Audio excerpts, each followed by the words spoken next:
Hi folks, I'm Mary Flower. Nice to be back at JamPlay for another simple lesson for beginners about the relationship of chords. And I like to think of chords in certain families, and there are certain chords that go together, and there's a reason that they sound good together, and there's a reason that they're used over and over in 3-chord or 4-chord songs. I'd like to talk about this mainly so that people who are learning how to switch chords and how to make their chords switch a little faster will know the chords to work on within the keys. And we're going to look right now at a diagram of a piano keyboard, and I want to talk a little bit about notes. If you look at a piano keyboard, it's all right there for you. You see black notes, you see white notes. You see black notes between the white notes, except for in 2 places, and that is between E and F, and that distance is called 1/2 step. And on your guitar, here's the half step, E to F, or on the lowest string, E to F. It's an easy way to remember it. And then between B and C, no black note. It's a half step from a B to a C. If you learn this little piece of information, it's going to help you understand how bar chords move, how single notes move, how movable chords move up the neck, different chord inversions, and answer a lot of questions about the mysteries of the neck, and there are plenty of mysteries in the neck. So let's take a look at the key of C. There are certain chords that work in the key of C, right?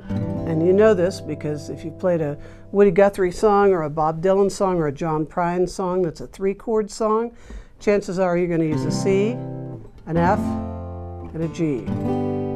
Now, the reason those sound good together are because the C chord is based on the first tone of the C scale. The F chord is based on the 4th tone of the C scale, and the G is the 5th tone. So at some point in your illustrious playing career, you're going to hear somebody say, we're going to play a song today, and it's a 1-4-5 song. That says to you, it's going to use the 1 chord, the 4 chord, and the 5 chord in any given key. This gives you kind of a advance warning, and already the wheels are turning and you're going 1-4-5. You can count on your fingers. C, D, E, F would be 4, G would be 5, right? So 1, 4, 5, back to 1. Pretty simple. Let's look at each of the 5 keys. Now there are more than 5 keys obviously on the guitar, but there are 5 keys that we think of to play in on the guitar. I want to C. The 1 is the key of D. D is 1.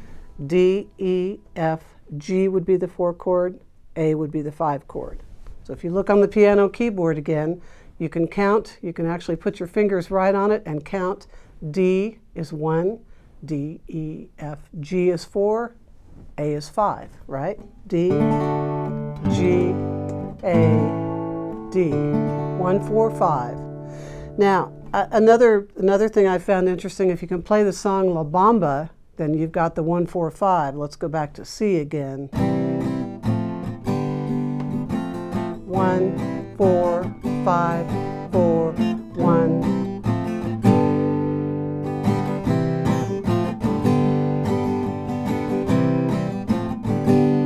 And so that's a good test if you've got the 1, 4, 5, but you should be able to figure it out in your head. So we've done the key of C, we've done the key of D, let's do the key of E. So count in your head. If E is 1, E, F, G, A would be the 4 chord. B or B7 would be the 5 chord. We could play B here, but this is the way most people would play the 5 chord, B7. E, A, B7. Then we've got the key of G. G is the 1 chord based on the first tone of the G scale. 1, 2, 3, 4. G, A, B, C is the 4 chord. And D is the 5 chord. And back to 1. And last is the key of A. A is the 1 chord based on the first tone of the A scale. D is the 4 chord. E is the 5 chord. and back to 1. So if you're thinking of trying to learn how to switch chords, this is a really good thing to know, because you can always kind of have these families of chords together and be ready for whatever song might be played.